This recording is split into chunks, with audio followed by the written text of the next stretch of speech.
எனக்கு முன்னாடி பேசிட்டு இருக்கிற எல்லாருமே பார்த்தீங்கன்னா இப்போ நான் வேகமாக பேசுகிறேன் பாருங்க. இந்த மாதிரி இந்த யூடியூப்பில் வந்து 1.5 வச்சு பார்ப்போம் சிலருடைய உரையை. அந்த மாதிரி கண்டிப்பாக என்னால் பேச முடியாது. பட் எவ்வளோ சுருக்கமாக சொல்ல முடியுமோ சில விஷயத்தை மட்டும் சொல்லி முடிக்கிறேன். பதட்டம் ஆயிடுச்சு உண்மையிலேயே. ரொம்ப ரிலாக்ஸாக வந்தேன். பயங்கர பதட்டமாக இருக்கு. தோழர் யுகபாரதி அவர்களுடைய அறிமுகம் என்பது எனக்கு வந்து மனப்பத்தாயம் அப்படிங்கிற ஒரு படிம சொல்லோடு தான் எனக்கு முதல்ல அறிமுகமானது. அவருடைய கவிதைகள் அந்த நேரத்தில் நான் கவிதைகள் வராத காலகட்டங்களில் அந்த கவிதையை நான் வாசிக்கும்போது என்னுடைய மனப்பத்தாயமும் அவருடைய சொற்களால் அப்போதே நிறைந்து விட்டது. இப்போது மேற்கொண்டு அதில் வந்து அன்பு நிறைந்து கொண்டே இருக்கிறது. அதில் எனக்கு பெரிய மகிழ்ச்சி.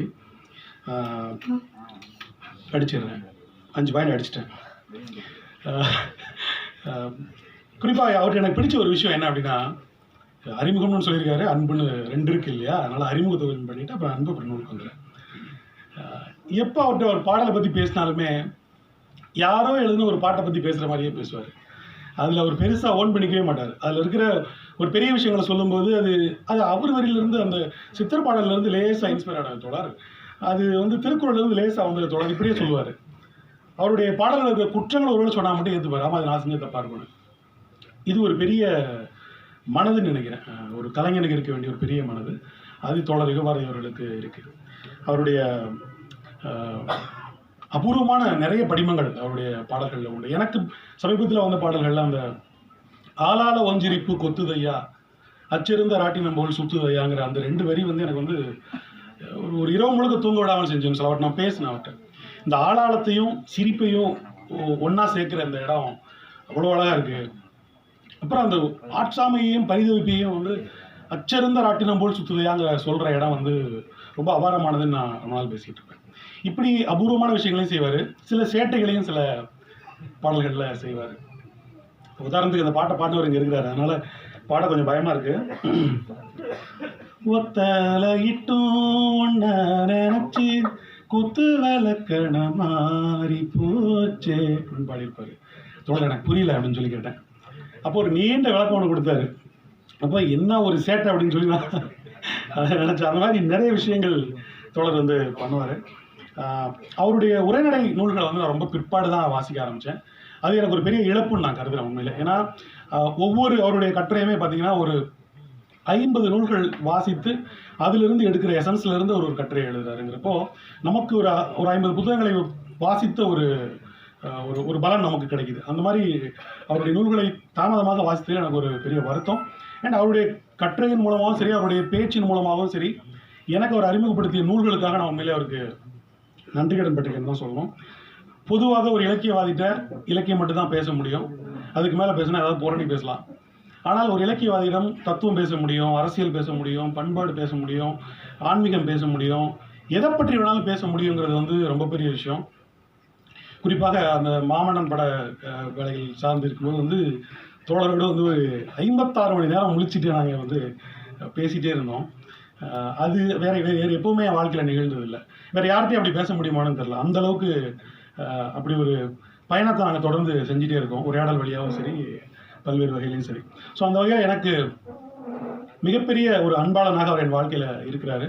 அவருடைய கற்றுக்கொள்ள இடத்துல வரும், நீ எந்த அளவுக்கு என்னை நேசிக்கிறேன்னு ஒரு அப்பா கேட்கும்போது ஒரு பொண்ணு சொல்லுவா, உப்பு அளவுக்கு உங்களை நேசிக்கிறேன் அப்படின்னு. என்றும் கேட்டாலும் உங்களை உப்பு அளவுக்கு நான் உங்களை நேசிக்கிறேன்னு சொல்லுவேன். அன்பு. இப்போ நூல் அறிமுகத்துக்கு வரலாம். இப்போ நான் நூல் குறித்து பெருசாக எதுவும் பேச போகிறதில்லை. ஆனால் அவருடைய முழு நூல்களில் ஒரே ஒரு கட்டுரை எப்படி இயங்குது அப்படிங்கிறத மட்டும் சொல்லிட்டா போதும்னு நினைக்கிறேன். இந்த நூலை வந்து அவர் தமிழில் வந்து 8 பொருள்கோள் முறைகள் இருக்குது. அதில் வந்து கொண்டு கூட்டு பொருள்கோள் முறையை நான் பயன்படுத்தியிருக்கேன் இதில் அப்படின்னு சொல்கிறார். ஏன் அப்படி சொல்கிறார் அப்படின்னு யோசிச்சு பார்த்தேன். உங்கள் கட்டுரை வாசி முடிக்கும் போது, ஏன்னா ஆட்சி நீர் பொருள்கோள் முறை இப்படி நிறைய இருக்குது அதில். ஆனால் அவர் இந்த பொருள்கோள் முறையை தேர்ந்தெடுத்ததுக்கு காரணம் என்ன அப்படின்னா, இந்த வண்டி பைபாஸ் கிடையாது, நேராக மதுரைக்கு போகாது. இது பாண்டிச்சேரி, வேலூர், சேலம் எங்கெல்லாமோ சுற்றி திரும்ப தான் மதுரைக்கு போகும். அதனால் இந்த ட்ராவல் எப்படி இருக்க போகுது அப்படிங்கிறதுக்கான ஒரு ஹிண்டாக தான் வந்து அந்த பொருள்கோள் முறையை அவர் அங்கே குறிப்பிட்டிருக்கிறாரு. இந்த நூல், இந்த கட்டுரை தன்மை, அதை பற்றி ஒரு 3 விஷயம் சொல்லணும்னா, ஒன்று, எனக்கு டேவிட் அட்டன்பரோவுடைய அந்த நரேஷன் ஸ்டைல் எனக்கு ரொம்ப பிடிக்கும். அந்த மாதிரி ஒரு ஒரு கச்சிதமான சொல்முறை இவருடைய கட்டுரைகள் இருக்குன்னு சொல்லலாம். ஒன்று. ரெண்டாவது வந்து இந்த கட்டுரையுடைய தன்மை இந்த ஹைப்பர் லிங்க் மெத்தட்னு சொல்லுவாங்க இல்லையா. நம்ம சிஸ்டமில் ஒன்று கிளிக் பண்ணி ஒரு யுகபாரதின்னு வாசிச்சோம்னா பாடல் அப்படிங்கிறது ப்ளூ கலரில் இருந்தால் ப்ளூ கிளிக் பண்ணால் பாடல்கள் வரலாறு வரும் இல்லையா. அதில் கண்ணதாசன் இருப்பார், கண்ணதாசன் வச்சா அதில் கண்ணதாசன் வருவார்.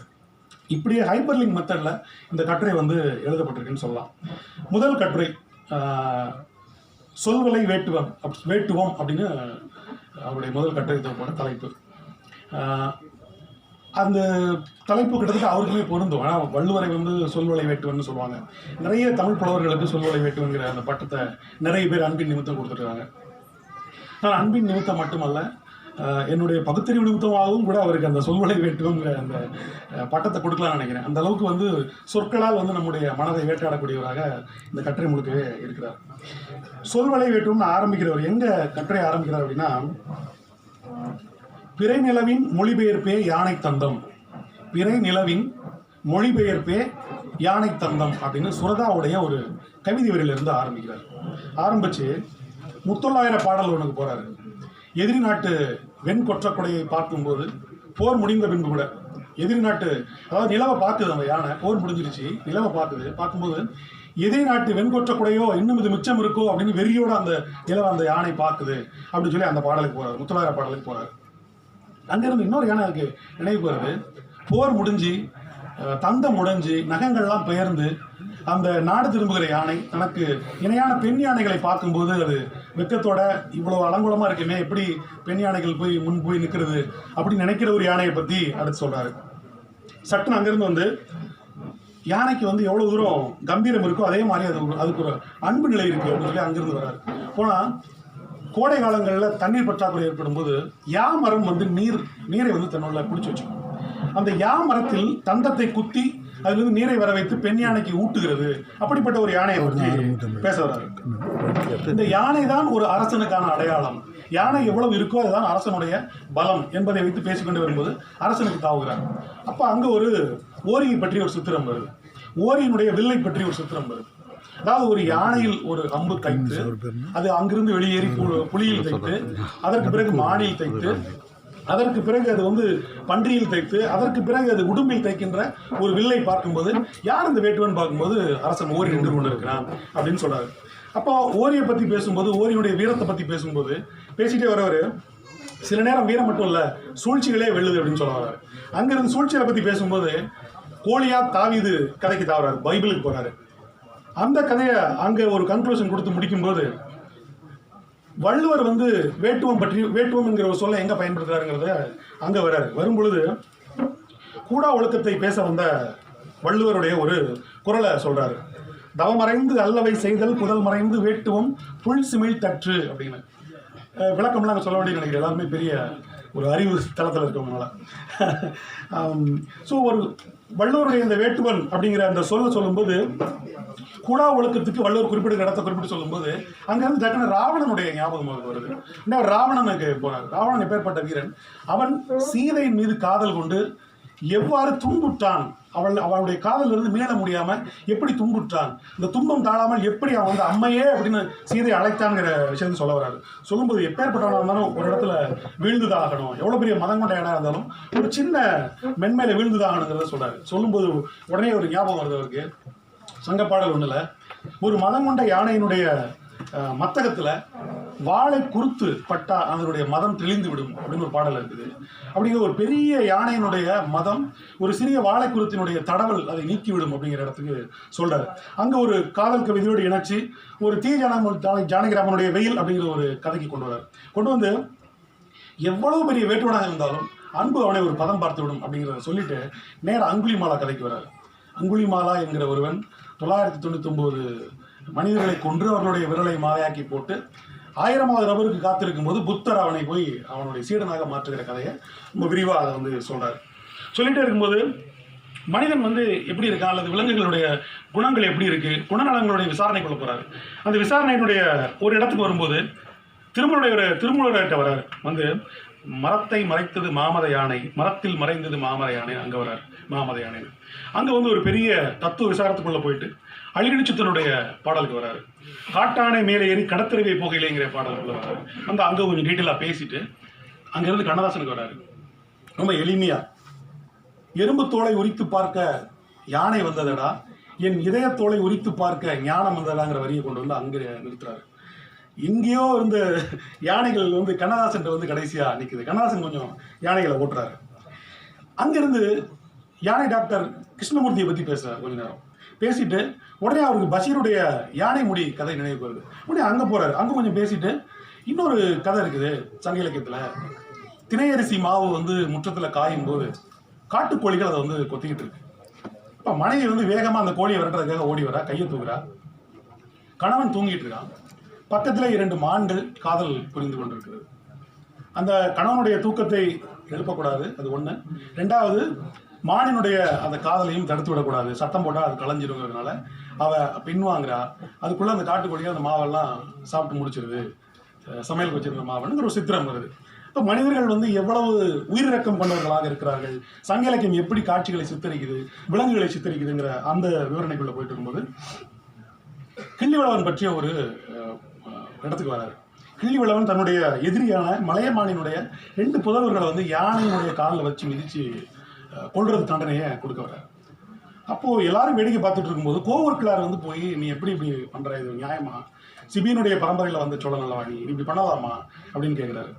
இதை சொல்லிட்டு உடனே அவருக்கு இன்னொரு ஞாபகம் வருது. அவருக்குள்ள பல ஆளுமையினுடைய தாக்கம் இருக்குது. அவருக்குள்ள கொஞ்சம் இறக்கப்படுறாரு, கொஞ்சம் கோவப்படுறாரு, கொஞ்சம் நெகிழ்றாரு, எல்லா விதமான தன்மையும் இருக்குது. அது இப்படி சொல்லிட்டு வரும்போதே உடனே அவருடைய ஒரு ஒரு ஒரு கவுண்டர் கொடுக்குது. என்ன கொடுக்குதுன்னா, கோகேசவனுடைய ஒரு இடத்துல ஒரு விமர்சனத்தை கொண்டு வராரு. ஒரு புலவன், ஒரு அரசன் வந்து இப்படி ஒரு பெரிய கொலையை பண்ணும்போது இதெல்லாம் நியாயமா அப்படி கேட்கலாமா, இதை செய்யாதான்னு சொல்லணும்ல, ஏன் அப்படி சொல்லலை அப்படின்னு சொல்கிற விமர்சனத்தை, கோகேசவனுடைய விமர்சனத்தையும் இங்கே வந்து முன்வைக்கிறார். முன் வச்சுட்டு இப்படி பல யானைகளை கொன்ற அரசர்களை பாடி பொறுத்தேங்காய் வாங்கிட்டு போன நிறைய பேர் இருக்காங்க, அதற்கு இவர் பரவாயில்ல இல்லையா அப்படிங்கிற ஒரு சமாதானத்தை சொல்லிட்டு, அப்படி தேங்காய் வாங்கிட்டு போனவன் யாரு, 1000 யானைகளை கொன்றவன் யாருங்கிற கதையை சொல்றாரு. அப்போ அங்கே கலிங்கத்துப்பரணிக்கு வர்றாரு. கலிங்கத்துப்பரணியில் வந்து டீட்டெயிலாக பேசுறாரு. அவருக்கு அந்த இடத்துல சொல்றாரு, எனக்கு கலிங்கத்துப்பரணி ரொம்ப பிடிக்கும், கலிங்கத்துப்பரணியில் வரக்கூடிய வன்முறை இன்னும் ரொம்ப பிடிக்கும். அதாவது போர் ஆயுதங்களெல்லாம் எடுத்து அடுப்பாக செஞ்சு அதில் வந்து யானையினுடைய தலையை வந்து பாத்திரமாக வச்சு அதில் குதிரையினுடைய ரத்தத்தை வந்து நீராக ஊற்றி அதில் வந்து படை வீரர்களுடைய நகங்களெல்லாம் வந்து அரிசியாக போட்டு அதை வந்து வீரர்களுடைய கோபத்தால் தீ மூட்டி அது வந்து கொதிச்சதுக்கப்புறம் கேடயங்களை வந்து தட்டாக பயன்படுத்தி மண்டையோடுகளை வந்து குடுவையாக பயன்படுத்தி நீர் பிடிச்சி வச்சுக்கிட்டு சாப்பிட்டுட்டு குதிரையினுடைய காதுகளை வந்து வெத்தலையாகவும் குதிரையினுடைய குழம்புகளை வந்து பாக்காவும் இறந்து கிடக்கிற வீரர்களுடைய கண்ணில் இருக்கிற வெள்ளை பகுதியை சுண்ணாம்பாவும் வச்சு வெத்தலை போடுற ஒரு கதை இருக்குது கலிங்கத்துப்பரணியில். இது எனக்கு ரொம்ப பிடிக்கும் ஆக்சுவலாக. பட் இவர் அது வந்து விலகி நிற்கிறார், ஐயோ இவ்வளோ வன்முறை ஆகாது அப்படிங்கிற மாதிரி. ஆனால் அதனுடைய முற்பகுதி முழுக்க முழுக்க காமரசம் சொல்லக்கூடிய பாடல்கள், கதவந்திரவர் மீன் சொல்லி இருக்கும். அது கொஞ்சம் பிடிச்சதா சொல்கிறாரு, அதுவும் முழுசாக பிடிச்சதா சொல்ல மாட்டுறாரு. இதில் இன்னொரு விஷயம் சொல்லணும் இந்த இடத்துல இவர் என்னென்னா, கவிதைகளில் வந்து இவர்கிட்ட வந்து காமமே பார்க்க முடியாது, காமத்தை பற்றி பேசவே மாட்டார். நான் நிறைய பேசுவேன், ஆனால் பாடல்களில் பயங்கரமாக எழுதுறாரு. ஏன் கவிதையில் எழுத மாட்டேன்றாரு, பாடலில் வந்து அதை கையாள முடியுது அதிகமாகிறது அவர் விளக்கம் கொடுக்கணும். அப்புறமா அதை இங்கே முன் வச்சுக்கிறேன். இப்படி வந்து குலத்தொங்க சோழனுடைய கருணாகர தொண்டைமானுடைய வீரதீரங்களை பேசிய ஜெயங்கொண்டாருடைய இந்த 1000 தேங்காய் வாங்கிய கதையை பாடிட்டு கடைசி அந்த கட்டுரை வந்து முடிக்கிறார். எப்படி முடிக்கிறார் அப்படின்னா, 1000 யானைகளை கொன்றவனை பாடி 1000 பொற்தேங்காய்களை வாங்கி வாழ்ந்த புலவனும் இருக்கிறான். 1000 பாடல்களை மக்களுக்கு இலவசமாக கொடுத்துட்டு ஒரே ஒரு அன்பின் தேங்காயை ஒரு யானைக்கு கொடுக்க போய் மிதிப்பட்டு அல்லோலப்பட்டு செத்த ஒரு புலவனும் இங்கே இருக்கிறான். அவன் பெயர் பாரதி என்று சிறு குழந்தைக்கும் தெரியும்னு அந்த கட்டுரையை முடிக்கிறார். ஒரு கட்டுரை எங்கே தொடங்கி எங்கே முடியுது, இடையில எங்கெங்கெல்லாம் அது போகுதுங்கிறது இருக்குல்ல. இப்போ நான் சொன்னது ரொம்ப சுருக்கமாக வேகம் கருதி நான் சொல்லி முடிச்சிருக்கேன். ஆனால் இந்த ஒரு கட்டுரை டீட்டெயில் பண்ணால் ஒரு 5 மணி நேரம் பேசலாம், 6 மணி நேரம் டீட்டெயிலாக பேசலாம். மிகப்பெரிய ஒரு ஆய்வு நூல் போல ஒவ்வொரு கட்டுரையுமே இருக்குது. இது பெரிய உழைப்பு விடும் தான் நினைக்கிறேன். இதில் தற்செயலாக நிகழ்ந்ததா இல்லையா எனக்கு தெரியாது. முதல்ல இந்த கட்டுரை ஆரம்பிக்கிறது சுரதாவிடமிருந்து, முடிகிறது பாரதியிடமிருந்து. பாரதியினுடைய சீடன் பாரதிதாசன், பாரதிதாசனுடைய சீடன் சுரதா, சுப்ரதிரதாசன்ங்கிற சுரதா. இது ஒரு சீடனின் சீடனில் தொடங்கி ஒரு குருவில் வந்து முடிகிற ஒரு ஜென் சுழியை போல அந்த கட்டுரை ரொம்ப அழகாக அது முடிவு நினைக்கிறேன் தமிழ் அளவில். அந்த வகையில் மிக முக்கியமான நூல் இது, நீங்கள் எல்லாருமே வாசிக்கணும். இது வந்து ஒரு பெரிய பர்கர், ஒரே கடையில் சாப்பிட முடியாது. இதை வச்சு தான் சாப்பிட முடியும். அந்த மாதிரி ஒரு பெரிய பர்கராக இதை பண்ணியிருக்கிறாரு. ரொம்ப மகிழ்ச்சி. இன்னொன்று நிறைய ஃபைண்டிங்ஸ்லாம் இருக்குது இதில். அவர் அங்கங்கே அவருடைய வாசிப்பினுடைய அனுபவத்தில் மிக தீர்க்கமாக சில கருத்துக்களை சொல்கிறார். இப்போ உதாரணத்துக்கு வந்து வள்ளலார் வந்து சங்க இலக்கியத்தினுடைய அணையா அடுப்புகள், பாரியினுடைய அணையா அடுப்புகளை பற்றியோ அல்லது பசிப்பிணி மருத்துவங்கிற சொற்கள் இருந்தோ கூட இன்ஸ்பயர் ஆகிருக்க முடியும் அவருடைய அணையா அடுப்புக்குங்கிற மாதிரியான ஃபைண்டிங்ஸ் மாதிரி நிறைய இருக்குங்க இதில். நான் ரொம்ப விரிவாக போக விரும்பல, நிறைய பெரிய ஆட்கள்லாம் பேசியிருக்கிறாங்க. இந்த தொகுப்பு முழுக்க சங்க இலக்கியம் சார்ந்து மட்டும் இல்லை, ராஜமுருகன் அவர்கள் சொன்ன மாதிரி ஜென், பூசான், யாராலும் வர்றாங்க இந்த கட்டுரைக்குள்ள. ஸோ ரொம்ப இன்ட்ரெஸ்டிங்காக இருக்கும் அந்த நூல், படிங்க எல்லாருமே. இந்த நூலுக்கு மத்தியில் இவ்வளவு இலக்கியங்கள் பேசுகிறதுக்கு மத்தியிலையும் தொடர்ந்து எளிமையானவர்கள் பக்கம் நாம் ஏன் நிற்கணுங்கிறதையும், இங்கே மறைந்து கொண்டிருக்கின்ற அறம் சார்ந்த விஷயங்களையும் தொடர்ந்து நினைவூட்டுறாரு. கடுமையான விமர்சனங்களை சில இடங்களில் ரொம்ப எள்ளலோடு வைக்கிறாரு. நம்மை சுற்றி இருக்கக்கூடிய, இந்த உலகத்தில் இருக்கக்கூடிய, நம்ம வாழ்க்கையில் இருக்கக்கூடிய அழகியலை பற்றி மிக விரிவாக பேசுகிறாரு. இந்த நூல் படிப்பதன் மூலமாக நம்முடைய வாழ்க்கையை இன்னும் மேலும் அழகாக்கி கொள்ள முடியும், செறிவாக்கிக் கொள்ள முடியுங்கிற ஒரு எளிய கருத்தை முன் வச்சுட்டு விடைபெறுகிறேன். நன்றி, வணக்கம். அவருக்கு